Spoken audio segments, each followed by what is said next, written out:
अस्सलाम वालेकुम ख़वातीन हज़रात, रवां हफ्ते का पहला हस्बहाल और आपका मेज़बान जुनैद सलीम। नाज़रीन, आज हमारे साथ मौजूद है पुलिस का वो दस्ता जिसको पंजाब असम्बली में हंगामा आराई से निमटना पड़ा था। अस्सलाम वालेकुम। बस हम जुनैद साहब, बस हम जनाब, बहुत शुक्रिया। तो आपने बुलाया जुनैद साहब, ये आपने गलत तारुफ करा दिया है। कोई हंगामा रही तो कुछ नहीं हुआ उधर। अच्छा, बिल्कुल सुकून। मैंने तो देखा है आप पैंटी लगा रहे थे, आपको भी पड़ रही थी। नहीं सब नहीं ऐसे वैसे कोई मेरा ख्याल जापान की असम्बली की कोई वीडियो देख ली है। डरे ना, इस वक्त कोई पता ही नहीं है कौन आई है कौन। आप खुल के बात करें, डरे ना। क्या हुआ था बताएं जरा। चलाना जी। ओहो, आप डरे बगैर बात करे, हुआ था कुछ? जुनैद साहब गल वे ਜਦੋਂ ਉੱਤੋਂ ਕਾਲ ਚੱਲਦੀ ਨਾ ਜੀ ਉੱਤੋਂ ਤੇ ਕਾਲ ਉਂਝ ਚੱਲਦੀ ਜੀ ਜਿਵੇਂ ਰੋਲਰ ਕੋਸਟਰ 'ਚ ਗੱਡੀ ਨਹੀਂ ਚੱਲਦੀ। अच्छा, ਉਹਦਾ ਪਤਾ ਹੀ ਨਹੀਂ ਲੱਗਦਾ ਕਿਧਰੋਂ ਦੀ ਹੋ ਕੇ ਘੁੰਮ ਆ ਕੇ ਤੁਹਾਡੇ ਸਾਹਮਣੇ ਖਲੋ ਗਈ। ਉਸ ਲਈ ਜੁਨੈਦ ਸਾਹਿਬ ਸਵਾਏ ਕਾਲ ਤੋਂ ਕੁਝ ਨਜ਼ਰ ਨਹੀਂ ਜੀ ਆਉਂਦਾ। ਉੱਤੋਂ ਜਦੋਂ ਕਾਲ ਆਉਂਦੀ ਹੈ ਨਾ ਜੁਨੈਦ ਸਾਹਿਬ ਤੇ ਫਿਰ ਕੁਝ ਨਜ਼ਰ ਨਹੀਂ ਜੀ ਆਉਂਦਾ ਜੁਨੈਦ ਸਾਹਿਬ। ਜਿਵੇਂ ਇਫਤਾਰੀ ਦਾ ਸਮਾਨ ਅੱਗੇ ਪਿਆ ਹੋਵੇ ਤੇ ਰੋਜ਼ਾ ਖੁੱਲਣ 'ਚ 1.5 ਮਿੰਟ ਰਹਿ ਗਿਆ ਹੋਵੇ ਤੇ ਇਹਨੂੰ ਸਿਰਫ ਪਕੌੜੇ ਨਜ਼ਰ ਆਉਂਦੇ ਨੇ, ਹੋਰ ਕੁਝ ਨਜ਼ਰ ਨਹੀਂ ਆਉਂਦਾ। ਉਸ ਲਈ ਜੁਨੈਦ ਸਾਹਿਬ ਇਹ ਕੁਝ ਵੇਂਦਾ ਹੀ ਨਹੀਂ। ਇਹਦਾ ਛੋਟਾ ਮੁੰਡਾ ਵੀ ਉਸ ਵੇਲੇ ਸਾਹਮਣੇ ਆਇਆ ਨਾ ਜੀ, ਤੈਨੂੰ ਇੰਜ ਹੀ ਲੱਗਦਾ ਇਹਦੇ ਚ ਪਿਆਜ਼ ਧਨੀਆ ਤੇ ਨਾਰਦਾਨਾ ਹੈ। ਉਹ ਤੇ ਭੁੱਟਾ ਸਾਹਿਬ ਨੇ ਪੁੱਤਰ ਲੱਕੋਂ ਫੜਿਆ, ਉਹਨੇ ਲੱਤਾਂ ਲਾਈਆਂ, ਕਹਿੰਦੇ ਉਹ ਹਿੱਲਣ ਵਾਲੇ ਪਕੌੜੇ ਕਿੰਨੇ ਦੇ ਦਿੱਤੇ ਨੇ। ਲੋ ਜੁਨੈਦ ਜੀ ਜਦੋਂ ਕਾਲ ਆ ਕੇ ਸਾਹਮਣੇ ਖਲੋ ਗਈ ਹੈ ਔਰ ਉਹਨਾਂ ਨੇ ਕਿਹਾ ਹੈ 7:15 ਦਾ ਟਾਈਮ, 7:15 ਦਾ ਟਾਈਮ ਸਾਰੇ ਜੁਨੈਦ ਸਾਹਿਬ ਮੈਨੂੰ ਅੱਛੀ ਤਰ੍ਹਾਂ ਯਾਦ ਹੈ। ਮੈਂ ਸੇਨ ਦੇ ਚ ਟਾਲੀ ਥੱਲੇ ਬਹਿ ਕੇ ਮਸਵਾਕ ਕਰ ਰਿਹਾ ਸਾਂ, ਮਸਵਾਕ। ਫਿਰ 7:15 ਹੀ ਰੋਦਾ ਲੱਗਣ ਲੱਗ ਪਿਆ। 7:15 ਲੈ ਮੇਰਾ ਮਤਲਬ 7:15 ਕੋਈ ਟਾਈਮ ਨਹੀਂ ਹੁੰਦਾ, ਥੋੜੀ ਦੇਰ ਤੇ ਹੋਈ ਹੁੰਦੀ ਹੈ ਸੈਰ ਕੀਤੀਆਂ। 7:15 ਹੀ ਰੋਦਾ ਲੱਗਣ ਲੱਗ ਪਿਆ ਜੁਨੈਦ ਸਾਹਿਬ। ਰੋਜ਼ਾ ਮੈਂ ਨਹੀਂ ਛੱਡਦਾ, ਇੱਕ ਮੁਜਰਮ ਤੇ ਇੱਕ ਰੋਜ਼ਾ ਮੈਂ ਨਹੀਂ ਜੀ ਛੱਡਦਾ ਜੁਨੈਦ ਸਾਹਿਬ। ਹਾਂਜੀ ਸਾਹਿਬ ਜੀ, ਰੋਜ਼ਾ ਰੱਖ ਕੇ ਵੀ ਕੁਝ ਨਹੀਂ ਛੱਡਦੇ। ਓਏ ਬੇਟੇ ਕੀ ਕਹਿੰਦੇ ਆ? ਮੇਰੇ ਕਹਿਣ ਦਾ ਮਤਲਬ ਹੈ ਸਰ ਕਿ ਮੁਜਰਮ ਕੱਢ ਲਿਆਂਦੇ, कोई काम नहीं छोड़ते। ਮੁਜਰਮ ਕੱਢ ਲਿਆਂਦੇ। ਤੈਨੂੰ ਮੈਂ 2-3 ਵਾਰੀ ਅੱਗੇ ਵੀ ਸਮਝਾਇਆ, ਤੈਨੂੰ ਕਮਜ਼ੋਰੀ ਏ, ਤੇਰੀ ਗੱਲ ਨਿਕਲ ਜਾਂਦੀ ਏ। ਤੂੰ ਜ਼ਰਾ ਮੂੰਹ ਨੂੰ ਸਖਤ ਕਰਕੇ ਬੈਠਿਆ ਕਰ। ਲੋ ਜੁਨੈਦ ਸਾਹਿਬ ਜਦੋਂ ਕਾਲ ਆ ਕੇ ਸਾਹਮਣੇ ਖਲੋ ਗਈ ਤੇ ਫਿਰ ਉੱਤੋਂ ਆਈ ਹੋਵੇ ਕਾਲ, ਫਿਰ ਕੁਝ ਨਜ਼ਰ ਹੀ ਨਹੀਂ ਆਉਂਦਾ। ਮੈਂ ਦੌੜਾਂ ਲਾਤੀਆਂ ਨੇ, ਮੈਂ ਆਵਾਜ਼ ਮਾਰੀ, ਮੈਂ ਕਿਹਾ ਉਹ ਪੁੱਟੇ।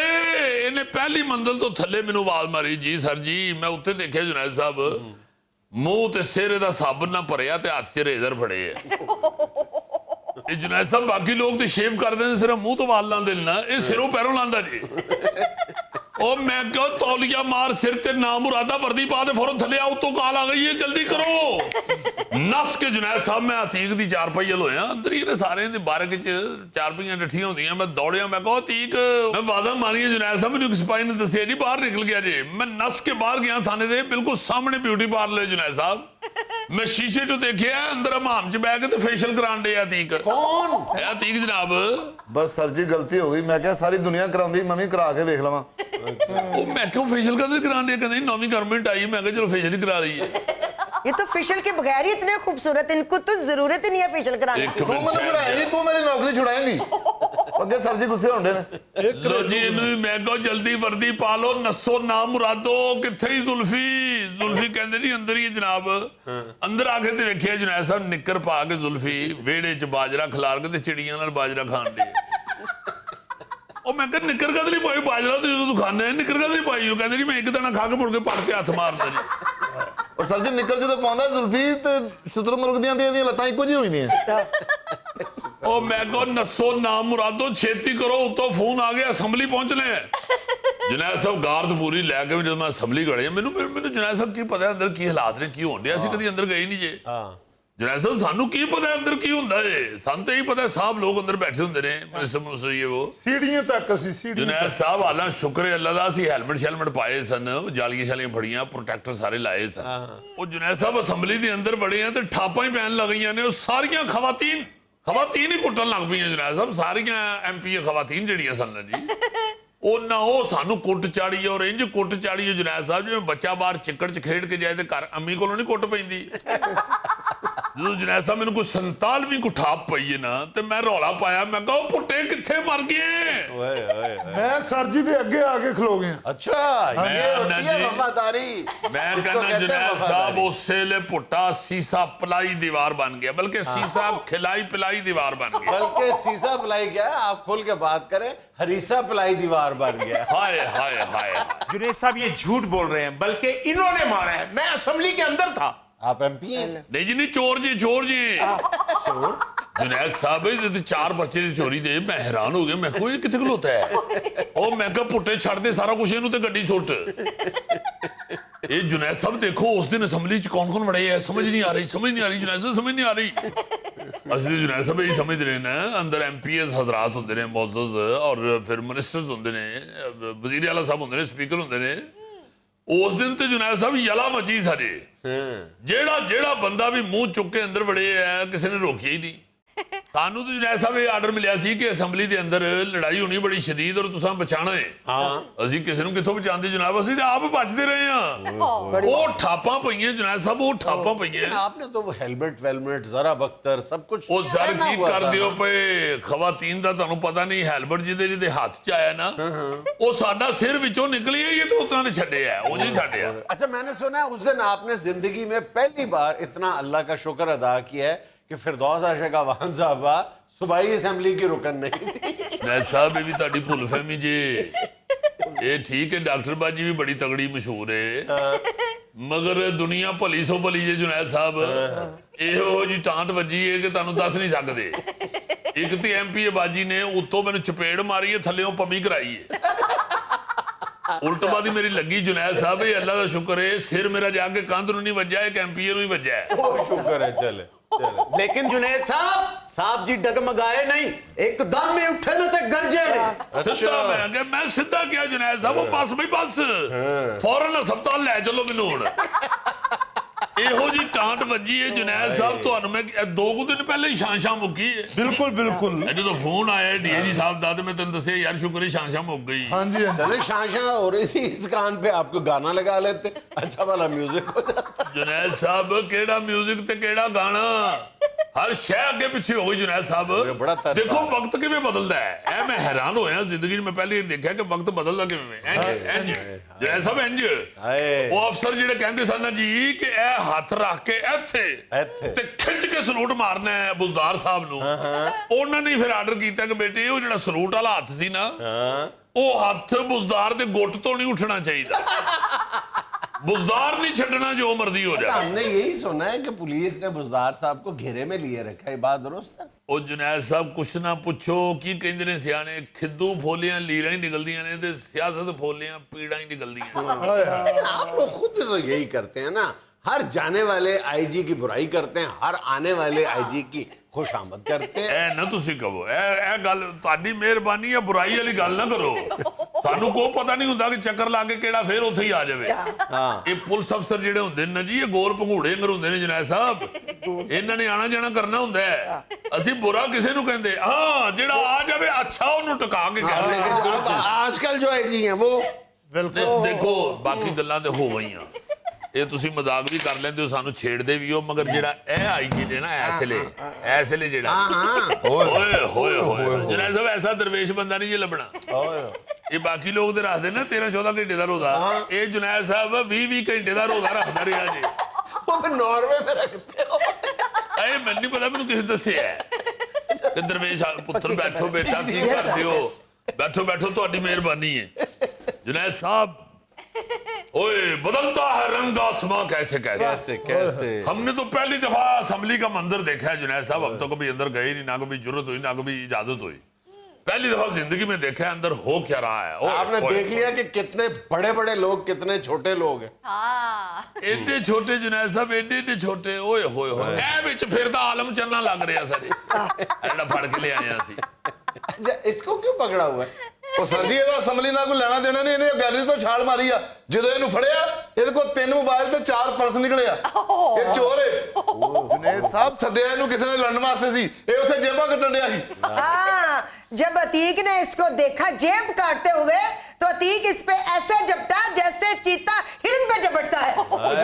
रजिया और रजिया जी जी सर। ਚਲੋ ਮੁਹੱਬਤ ਚ ਤੂੰ ਇਹਨੂੰ ਤੇ ਚੀਤਾ ਕਹਿ ਲੈ ਉਹ ਐਡਾ ਗਿੱਠਾ ਹਿਰਨ ਕਿੱਥੇ ਕਿਹੜੇ ਜੰਗਲ 'ਚ ਵੇਖ ਬੈਠੀ ਹੈ मेरा ख्याल है कि हिरन से ज्यादा चीते को इतराज हो दोबारा गौर कर लें ਉਹਨੇ ਦੇਖੋ ਤੇ ਸਹੀ ਨਾ ਉਹਨੂੰ ਹਿਰਨ ਕਹਿਣ ਡਈ ਹੈ और सर जी मैंने जिसको चोरी चीता नहीं कह की रही है वो टीपू सुल्तान है ਉਹ ਚਲੋ ਜੁਨੈਦ ਸਾਹਿਬ ਉਹਦੀ ਨਾਲ ਤੇ ਮੁਹੱਬਤ ਹੈ ਨਾ ਤੇ ਇਹ ਰਿਸਕ ਤੇ ਨਾ ਲਵੇ और सर जी ये मोबाइल और पर्स मैंने चोरी नहीं किए एमपीए हजरात ने लड़ाई करने के लिए मेरे पास अमानत रखवाए थे ਉਹ ਬੈਠੇ ਤੂੰ ਐਡਾ ਮਾਨਤਦਾਰ ਨਾ ਮੁਰਾਦ ਤੇਰੇ ਕੋਲ ਕਦਰ ਨਹੀਂ ਖਵਾਏ ਸਾਨੂੰ ਇਹ और जी मैंने कहते सर असकर जरा मोबाइल फड़ी मैं जरा चंड मार के आया हद हो गई वैसे जुनैद साहब हद हो गई जी उदन ते हद ही हो गई है पहले जुनैद साहब शर्मनाक मनाजर थे शर्मनाक कहना मनाजर। जी कि एवें सारी जिंदगी मुहावरतन कहते रहे हैं, हद हो गई है हद होंदे उदन वेखे नाज़रीन यहाँ में लेना एक छोटा सा वक्फा हमारे साथ रहिएगा। आज तक जो भी इस मुल्क में इस दुनिया में जिस बंदे ने डॉलर की हाकमियत को चैलेंज किया है ना अमेरिका ने उसको नहीं बख्शा।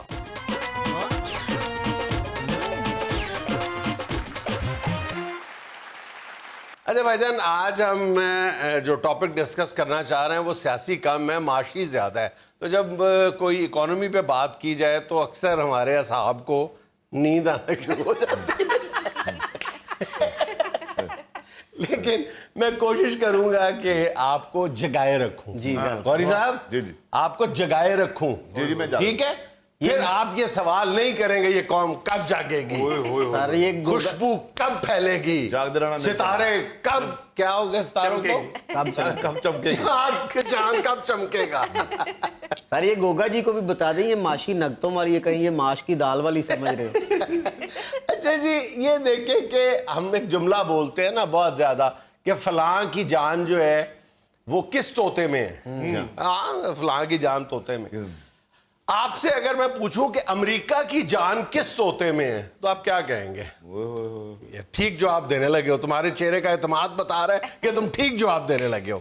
इसराइल नहीं यार अमेरिका की जान डॉलर में। अच्छा तो डॉलर पे कब्जा इसराइल का है नहीं डॉलर पे कब्जा किसी का नहीं होने देता अमेरिका बाद। और अमेरिका की चालाकी ये है कि अमेरिका डॉलर के किसी को डॉलर के नेड़े भी नहीं लगने देता। यार अमेरिका के खिलाफ सेगमेंट ना करना पहले ही मेरा वीजा नहीं लग रहा ये आगे से हंसो ना। मैंने भी करना है फिर रहने दूं। अच्छा चले जी आज का सेगमेंट है प्यार कि हम- बाप और बेटे के दरमियान जो ताल्लुकात है ये कर लूं। नहीं कर लो यही सेगमेंट मगर अमेरिका साहब अमेरिका चलो चलो साहब चलो चलो मैं साहब बहादुर कहूंगा।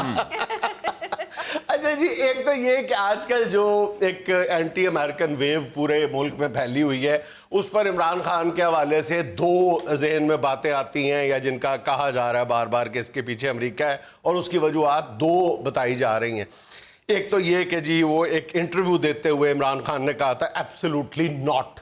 वो एक फर्जी सिचुएशन थी जो अमेरिकी एक जर्नलिस्ट ने पूछी थी आप बेटे देंगे और उन्होंने कहा था एब्सोल्युटली नॉट दे मांगे नहीं मांगे ये एक दूसरी बात लेकिन एक ये वजह करार दी जा रही है। और दूसरी जो बात की जा रही है वो ये कि हम कोई इनके गुलाम हैं नेटो के कि हम इनसे पूछ के इसकी मजम्मत करेंगे। दो बातें आम तौर पे मैं ये समझता हूं कि अमेरिका की गुड बुक्स में से इमरान खान को बहुत पहले से निकाल दिया गया था। वो उससे जो मैं डॉलर की बात कर रहा हूं ना भाईजान वो हम 2-3 बार बड़ी डिटेल के साथ पहले भी कर चुके हैं। तुम्हें याद है सद्दाम पर भी मैंने एक बात की थी। फिर हमने अगर आपकी याददाश्त आपका साथ दे तो मुअम्मर कज़ाफी पे भी बात की थी। जिस लीडर ने पूरी दुनिया में डॉलर की डाल को भी छेड़ा है ना डी को भी छेड़ा है ना अमेरिका उसको पीछे उस डॉलर तरफ तो बढ़ा। इमरान खान ने 100 से 200 पे नहीं पहुंचा दिया नहीं ये मसला नहीं कि पहुंचा कहां दिया है। मैं और बात करने लगा। बात ये है कि आज तक जो भी इस मुल्क में इस दुनिया में जिस बंदे ने डॉलर की हाकमियत को चैलेंज किया है ना अमेरिका ने उसको नहीं बख्शा। अच्छा अब मैं आपको बताता हूं कि होता क्या है। आप देखें आप पूरी दुनिया में अमेरिका को गालियां दें अमेरिका को गंदी गालियां दें कुछ नहीं होता। अमेरिका माइंड नहीं करता। अरे यार, अमेरिका के खिलाफ ਤੁਹਾਡੇ ਵੀ ਵੀਜ਼ੇ ਖਰਾਬ ਕਰਾਏਗਾ ਨਾ यार सुनो तो सही मैंने आपको ना बात की ना, अमेरिका के खिलाफ जुलूस निकालें, अमेरिका माइंड नहीं करता। अमेरिकी सदर को जो मर्जी कह दे, अमेरिका माइंड नहीं करता। जो मर्जी अमेरिका को कहते जाएं, अमेरिका माइंड नहीं करता। अमेरिकन ब्लॉक से आप निकल जाएं, अमेरिका माइंड नहीं करता। लेकिन अमेरिका माइंड तब करता है, पूरी दुनिया की तारीख उठा के देख ले कि जब कोई बंदा, कोई सदर, कोई वजीर आजम, कोई मुल्क, कोई तंजीम, कोई इदारा जब अमेरिका की डॉलर की हाकमियत को, डॉलर की सुप्रीमेसी को चैलेंज करता है ना, तो अमेरिका के कान खड़े हो जाते हैं। वो कहता है इन्होंने छड़ना। नहीं, डॉलर अच्छा। तो है ही बड़ा प्यारा। डॉलर है ही पूरी दुनिया में इसका कारोबार डॉलर को प्यारा बनाया किस तरह गया है? किस तरह उनको पता था कि अगर आपने दुनिया पे हुक्मरानी करनी है तो करेंसी आपकी अपनी होनी चाहिए। जिसने जब जब उस हाकमियत को चैलेंज किया है, हाकमियत को चैलेंज करना तो बहुत दूर की बात है। सच्ची बात यह है कि आज तक कोई अमेरिकी डॉलर की हाकमियत को सही मायनों में चैलेंज कर सका ही नहीं है। उसने करीब भी नहीं फटकने दिया। एक कदम भी बढ़ाया है तो उसको मिसाल इबरत बना दी है। ठीक है, अच्छा अब हुआ क्या था? अगर आपकी याददाश्त आपका साथ दे तो नवंबर 2018 में इमरान खान ने चीन का दौरा किया था और मुआहदा किया था कि हमारी और तुम्हारी जो तजारत होगी वो लगभग कोई 18 अरब डॉलर की है, वो हम डॉलर की बजाय युआन यानी चाइनीज करेंसी में या पाक रुपीज में किया करेंगे। चीन भी खुश, पाकिस्तान भी खुश। अच्छा, ये मुआहदा पहली बार नहीं हुआ था। ये मुआहदा इससे पहले गालिबन 2011 के लगभग जो है वो वजीर आजम यूसुफ रजा गिलानी और सदर आसिफ अली जरदारी ने भी किया था। लेकिन जब वो मुआहदा करके वापस आए तो अमेरिकन प्रेशर इतना ह्यूज था, मैग्नानिमस था, बड़ा था, इतना ज्यादा था कि वो उसका मुकाबला नहीं कर पाए और वो तजवीज ही रह गई। अब इमरान खान 2018 में जब ये मुआहदा करके इसकी फॉर्मेलिटीज तय करके वापस इस्लामाबाद आए तो उन्होंने सब एक्सपर्ट्स का इजलास बुला लिया और कहा कि जी इसका फ्रेमवर्क तैयार किया जाए फौरी तौर पे कि हम आपस की जो ट्रेड है वो हम रुपयों में करेंगे या युआन में करेंगे। अच्छा, आज नतीजा ये है कि करते करते झूठ वो कतरा करते करते पाकिस्तान और चीन के दरमियान जो तिजारत है ना वो 12% भी बड़ी बात है। वो 12% जो है वो पाक रुपीज या युआन में होती है। लेकिन अमेरिका बहादुर का, तुमने कहा था बहादुर कहना, अमेरिका बहादुर का इसरार ये है कि दुनिया में हर तजारत जो होगी वो डॉलर में होगी तो होगी, वरना मैं नहीं मानूंगा। ठीक, अच्छा, उसके बाद एक शुरू में एक बड़ा ये ब्लंडर किया। दूसरा ये किया कि अभी जब रूस तशरीफ ले गए थे तो रशियन प्रेसिडेंट पुतिन ने इमरान खान को एक बड़ी जबरदस्त ऑफर की थी। की तो रशियन जबान में थी लेकिन तुम्हें समझ आएगी पंजाबी में। उन्होंने कहा जी तेल साढ़े को ले लिया करो, 25% सस्ता देंगे, 25% सस्ता देंगे, लेकिन डॉलर च नहीं पेमेंट लेनी रोबल्स च। रोबल में लेंगे। रोबा क्या? रोबल जो रशियन करेंसी। यार करेंसी की बात हो तो मुझसे पूछ लिया करो। 500 का पान लेना हो तो मुझसे लेते हो। अभी परसों मैंने बंगला करेंसी पूछी है, बंगाली आपको पता ही नहीं था। यार बंगाली करेंसी है टका। अच्छा सुनो यार, मैंने आपको एक सबसे दिलचस्प बात बताऊं कि अमेरिका ने डॉलर की हाकमियत का आगाज कैसे किया था। ओपेक का नाम तो आपने सुना होगा। ओपेक जब भी आप तेल का नाम सुनते हैं तो ओपेक का नाम सुनते हैं। ये जो तेल एक्सपोर्ट करने वाले मुल्कों की तंजीम है। जब 1974 में निक्सन ने और शाह फैसल ने आपस में एक मुआहदा किया था कि तेल का कारोबार जो ओपेक करेगा, देखो यार खुली बदमाशी अमेरिका बहादुर की, कि तेल का कारोबार कोई भी किसी भी मुल्क के साथ करेगा डॉलर में करेगा, नंबर 1। दूसरा ये कहा था कि जो भी कारोबार करेगा उसकी जो पेमेंट होगी, ओपेक कंट्रीज जो पैसे वसूल करेंगे, पैसे अच्छा, ते जमा मेरे को होंगे। इसलिए मैं कह रहा हूं। यानी अंदाजा करो कि ओपेक जो कंट्रीज है वो अपना तेल बेचेंगे लेकिन उसकी पेमेंट जो होगी वो अमेरिकी बैंकों में होगी। यार बिजनेस है ना सबसे जो इसमें अमेरिका का क्या बिजनेस है मार्केट बाबा? में जो सबसे तगड़ा बिजनेसमैन होता है वो बिजनेस के असूल तय कर लेता है, उसके अपने होते हैं। हालांकि उसका तेल से ओपेक कंट्रीज इंडिपेंडेंट कंट्रीज हैं, उसका क्या ताल्लुक है तेल से? तीसरा उसने ये कहा, उस वक्त ये रेशो तय की गई थी गालिबन जो एक रियाल होगा वो 3.45 डॉलर के लगभग होगा। आज इतनी दहाइयां गुजर गई, जो डॉलर और उसके रेट का फर्क है ना वो कमोबेश उतना ही है। वो 2-3 हलालों का फर्क पड़ता है, अदरवाइज वो उतना ही है, क्योंकि ये उन्होंने हाकमियत कायम करनी थी डॉलर पे। अब ओपेक कंट्रीज जो हैं वो 600 अरब डॉलर के तेल का कारोबार करते हैं, जो सारे का सारा जो है वो अमेरिकी बैंकों में जमा होता है। इसीलिए फिर अमेरिका इन मुल्कों को आसानी से ब्लैकमेल भी कर पाता है। अब पाकिस्तान जो है वो हर साल 13 अरब डॉलर का जो है वो तेल खरीदता है, जो उसको डॉलर्स में खरीदना पड़ता है।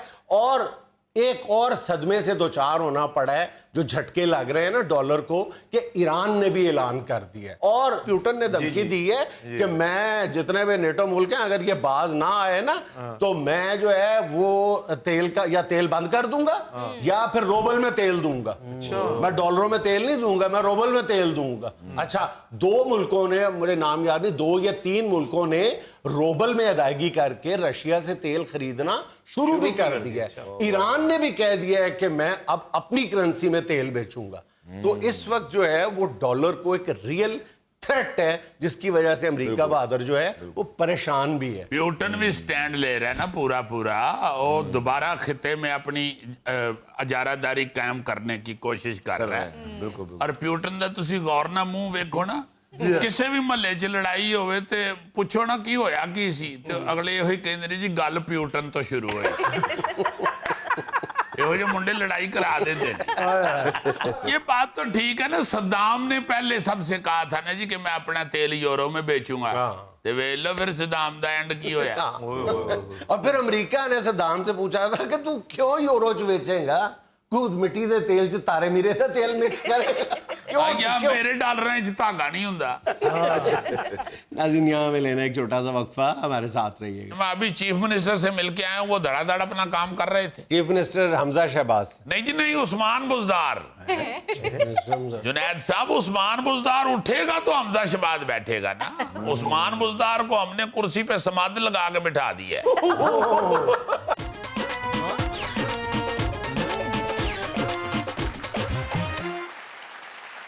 नाजरीन, आज एक बार फिर हमारे साथ मौजूद है साबिक वज़ीर कानून और वज़ीर इत्तलात और नशरियात मोहतरम जनाब फवाद चौधरी साहब। अस्सलाम वालेकुम साहब। वालेकुम अस्सलाम जुनैद साहब, ये साबिक का आपने तकल्लुफ़ ही किया है, अब ना भी कहते तो इंशाल्लाह आए के आए। और अभी तक आपने जहमत गवारा नहीं की कि आप अपने ट्विटर अकाउंट से यह जो आपका स्टेटस है मिनिस्टर का ये हटाएं। नहीं, वो जरूरत नहीं है जुनैद साहब, हमने तो उस तेजी के साथ वापस आना है जैसे दही के ऊपर से मक्खी परे करे तो फिर वो वापस आ जाती है। तो आप किस लिए ये साबिक का लफ्ज इस्तेमाल करके तो अपनी स्याही जाया कर रहे हैं? कंप्यूटर पे लिखते हुए सही लगती है। मेरा मतलब है कि कुछ ना कुछ तो खर्चा होता ही है ना। वापस आ रहे हैं, खैर से आप जल्दी आ रहे हैं वापस। इंशाल्लाह इंशाल्लाह। गए देखिए, किधर हैं, गए किधर हैं आप? कहीं भी नहीं, हम इधर ही हैं। अच्छा, इधर ही। आप देखें कि इस वक्त टॉप ट्रेंड बना हुआ है ये इंपोर्टेड हुकूमत का जो जुलूस निकल जी रहा हाँ, है, जी हाँ, जी हाँ, जी हाँ। सब देख रहे हैं। मेरा मतलब है कि आप लोग किस तरह यार आ गए, आपके काबीना की लिस्ट देखें तो लगता है जेल का रजिस्टर देख रहे हैं। इसलिए मेरा ख्याल है कि हमें साबिक कहना फजूल खर्ची है। फजूल खर्ची है। हाँ हाँ जुनैद साहब, ये इसी तरह है जैसे कोई बंदा पानी पीने लगे तो कहे यार जरा सिगरेट पकड़ना, मैं पानी पी लूं। कितनी देर लगती है पानी पीने में, भाई सिगरेट बुझाने की क्या जरूरत है, उसे जलता रहने दें। इसीलिए मैं कहता हूं कि जो हमारी काबीना थी उसे अभी आप जिंदा रहने दें। देखें, ये 3 वोटों पे खड़ी है ये हुकूमत, सिर्फ 3 वोटों पे। जुनैद साहब, 3 टांगों पे तो मेज नहीं खड़ा होता। 3 टांगों वाला मेज हो ना तो छोटी सी गिलासी भी उसके ऊपर रखें और मेज गिर जाता है। लेकिन 3 पहियों वाला रिक्शा तो बड़ी तेज रफ्तारी से चलता है। मगर जुनैद साहब, फिर 1 पहिया दरमियान में करना पड़ता है ना, ये वो कर नहीं रहे। ये इसलिए मैं ये समझता हूं कि हमें साबिक कहना बेवकूफ़ी है। हम अपना काम उसी तरह से कर रहे हैं। मैं अभी चीफ मिनिस्टर से मिलके आया हूं, वो धड़ाधड़ अपना काम कर रहे थे। Chief minister Hamza Shahbaz. नहीं जी नहीं, उस्मान बुजदार। जुनैद साहब, उस्मान बुजदार उठेगा तो हमजा शहबाज बैठेगा ना। उस्मान बुजदार को हमने कुर्सी पे समाध लगा के बिठा दिया है। वो तो पहले भी घटवादी उठते थे तो ऊपर से समाध पे बैठ गए। इस्तीफा दे दिया है, अपने हाथों से इस्तीफा दिया है। बिल्कुल नहीं जुनैद साहब, वही बैठे हुए हैं और वही अभी तक चीफ मिनिस्टर है और उसी तरह बैठे हुए हैं जैसे पहले बैठे होते थे। उस्मान बुजदार ने कौन सा मेज कुर्सी रख के बैठना होता है, उसने हाथ पे हाथ रख के बैठना होता है, वो बैठा हुआ है। वो नहीं किया जुनैद साहब, तो उन्होंने खुद रिजाइन किया है। वो जुनैद साहब वो गलत आदमी को दे दिया ना रिजाइन, ठीक बंदे को रिजाइन नहीं पहुंचा। ये ऐसे ही है जैसे शो खत्म हो तो आपकी जगह गोगा कह रहा हो खुश रहें खुश रखें। गोगे के कहने पे तो ना को खुश रहेगा ना को खुश रखेगा। अगर गोगा कहे खुश रखे तो पूरे पाकिस्तान के होटल वालों ने हाथ जोड़ देने, साढ़े बसों बाहर है। गोगा खुश खुराकी तो कह सकता है, खुश रहना तो नहीं कह सकता। सो इंशाअल्लाह ताला बड़ी जल्दी हम वापस आने वाले हैं, घबराएं ना। अच्छा, हमारी पार्टी के जो लोग हैं उनको मैं ये खुशखबरी बताना चाहता हूँ कि हम आए के आए। अच्छा वैसे मैंने देखा है फवाद साहब कि इस सारे एपिसोड में पीटीआई के 2 बंदों पे लोग आखिर तक मुतज़ब्ज़ब थे कि यार ये आखिर में इमरान खान का साथ छोड़ जाएंगे। एक तो शाह महमूद कुरैशी साहब, लेकिन वो आखिर तक डटे रहे, और दूसरे वो भी डटे रहे। देखें आप जिस तरफ इशारा कर रहे हैं मैं समझ रहा हूं जुनैद साहब, अल्लाह के फजल से मैं एक बाकायदा बाशऊर और बड़ा मंजा हुआ सियासतदान हूं। देखें पहले दिन से मैं कह रहा हूं कि मैं इमरान खान के साथ खड़ा हूं और अल्लाह के फजल से खड़ा रहा हूं। नहीं, मैं आपकी बात ही नहीं कर रहा। नहीं तो मैं तो समझ रहा हूं ना, आप नहीं कर मैं रहे शेख तो। रशीद की बात कर रहा था। ओहो, ये तो जुनैद साहब फिर किन्नेड़े हो जाएंगे। ये ऊपर वाले 1-2 ही रहने दे, आप छोड़ दे बात। और जिस तरह लोगों ने एहतजाज किया है हमारी हुकूमत के खात्मे पर, मैं समझता हूं कि पूरी दुनिया में इस तरह कभी किसी के जाने पे एहतजाज नहीं हुआ, लोग सटपटा उठे। चौधरी साहब, आपकी पार्टी ने एहतजाज तो खूब किया है लेकिन काम कोई नहीं किया। तो एहतजाज को आप काम नहीं समझते? ये तो वैसे काम है। एहतजाज करना सबसे मुश्किल काम है। वाह वाह वाह। गौरी साहब ये इलेक्शन हो लेने दें, आपको पता चल जाएगा कि हमने काम किया या नहीं। और हमने इतना काम किया हुआ है कि हमारी तरफ से आप सुबह इलेक्शन करवा लें। सुबह कैसे इलेक्शन करा ले? क्यों नहीं हो सकता? सुबह सैरी करवाएं ना, और उसके बाद इलेक्शन करवा लें। ये इलेक्शन सैरी से मुश्किल काम नहीं है। अगर आपको नहीं यकीन तो आप सुबह गोगे को सैरी करते हुए देख, आपको लगेगा लंडे के दुकानदार ने गठड़ी खोली हुई है। चौधरी साहब, सिर्फ एक पराठा खाता हूं दही के साथ, दैट्स इट। और वो जिस तवे पे पकता है वो भी तो बताएं ना। नेटसा में दे कार वाले ने ड्रम काट के तवा बनाया है। ओ पराठे का साइज बड़ा करने के लिए ड्रम नहीं रखा हुआ, उसी ड्रम के अंदर बाद में दही भी तो खाना है ना। वो फिर पराठा खाता है, फिर दही ड्रम के साथ ऐसे करता है, फिर कहता है दैट्स इट। और जुनैद साहब दी सहरी ते इफ्तारी दा इन्ना खलारा हुंदा है जिन्ना पिंड च मेले दा हुंदा है। दुनिया में चलेनी एक छोटी सी कमर्शियल ब्रेक, हमारे साथ रहिएगा। अमेरिका में जॉर्ज बुश सीनियर और जॉर्ज बुश जूनियर, वो भी दोनों सदर हुए हैं, बाप बेटा अमेरिका के। फिर अमेरिका में क्लिंटन जी, और फिर उनकी बेगम हिलरी क्लिंटन, वो वजीर खारजा रही। फिर वो उन्होंने सदर का इलेक्शन भी लड़ा और हार गई।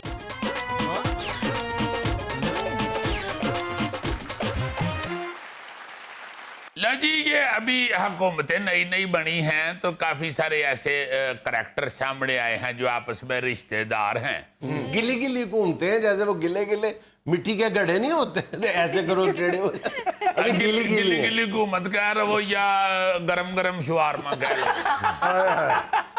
शवारमा ही कहो जी। मेरी बात उसने मुकम्मल इग्नोर किया है, जैसे तुमने शवारमा की शीन बोली है। हाय हाय हाय हाय। शवारमा ही ठीक ये है। आपस में जो रिश्तेदारियां हैं या एक ही फैमिली के मुख्तलिफ लोग जो हुकूमतों में आए हैं, उस पे जरा नजर दौड़ाते हैं। ये कोई नवा काम नहीं है, बहुत पुराना है। जी जी 1961 में जो अमेरिका के सदर हुए हैं ना, जॉन एफ कैनेडी, 35वें सदर थे वो अमेरिका के। बाद में उनके छोटे भाई टेड कैनेडी को सेनेट का सदर मुंतखब करवाया गया। उसके बाद हमारे खित्ते में ये सिलसिला कैसे शुरू हुआ, इंडिया का पहला वजीर आजम जवाहरलाल नेहरू, जो 26 जनवरी 1950 को वजीर आजम मुंतखब हुए, 1964 तक वजीर आजम रहे। उसके बाद जवाहरलाल नेहरू की बेटी इंदिरा गांधी इंडिया की दूसरी वजीर आजम मुंतखब हुई, जो 1966 से लेकर 1977 तक वजीर आजम रही। फिर इंडिया की तीसरी वजीर आजम भी इंदिरा गांधी ही बनी, 1980 में मुंतखब हुई दूसरी दफा, यानी तीसरी वजीर आजम। और फिर 1984 में वजारत उज़्मा की ड्यूटी के दौरान ही उनका मर्डर हो गया था। उसके बाद फिर इंदिरा गांधी के बेटे राजीव गांधी भी वजीर आजम हुए इंडिया के। मतलब एक ही खानदान में 3 वजीर आजम हुए। बड़ी बात। राजीव गांधी 1984 से लेकर 1999 तक वजीर आजम रहे। ये इंडिया के वो लीडर हैं या सियासतदान हैं जो एक ही फैमिली से थे। यानी पहले बाप हुआ वजीर आजम, फिर बेटी हुई, फिर बेटी का बेटा हुआ। अच्छा, यहाँ पाकिस्तान में 50 की दहाई में ये सिलसिला शुरू हुआ था सगे भाइयों का।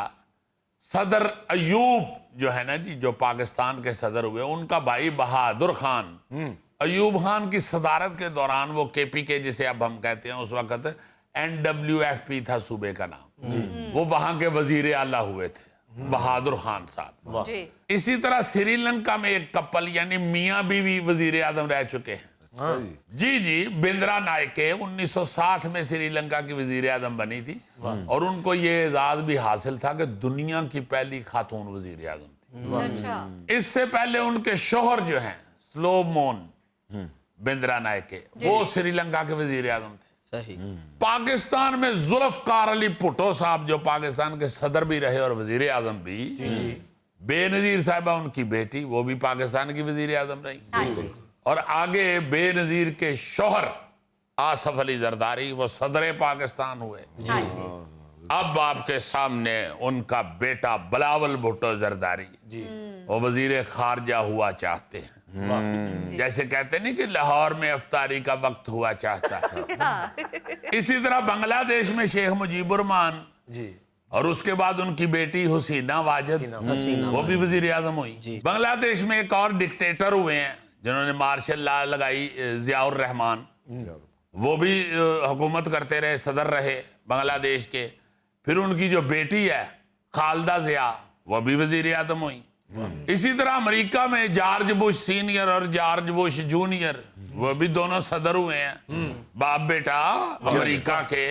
फिर अमेरिका में क्लिंटन, और फिर उनकी बेगम हिलरी क्लिंटन, वो वजीर खारजा रही। फिर वो उन्होंने सदर का इलेक्शन भी लड़ा और हार गई। फिर यूरोप के मुल्क पोलैंड में 2 जड़वा भाई बारी बारी सदर रहे हुए। उन दोनों जुड़वा भाइयों ने तो बहुत शुगर लगाया था यार।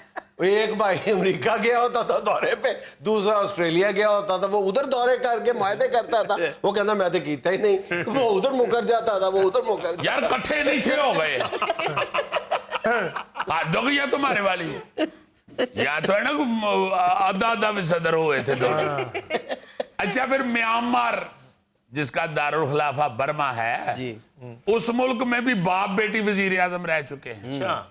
फिर मकबूजा कश्मीर में दादा बाप और बेटा वजीर आला रहे, दादा शेख अब्दुल्ला, फिर बेटा फारूक अब्दुल्ला, फिर पोता उमर अब्दुल्ला, तीनों ही वजीर आला रहे हैं। अब पाकिस्तान वापस आ जाते हैं, नवाज शरीफ साहब वजीर आजम, फिर उनके भाई शहबाज शरीफ साहब वजीर आला, अब वजीर आजम, अब उनका बेटा हमजा शहबाज वजीर आला।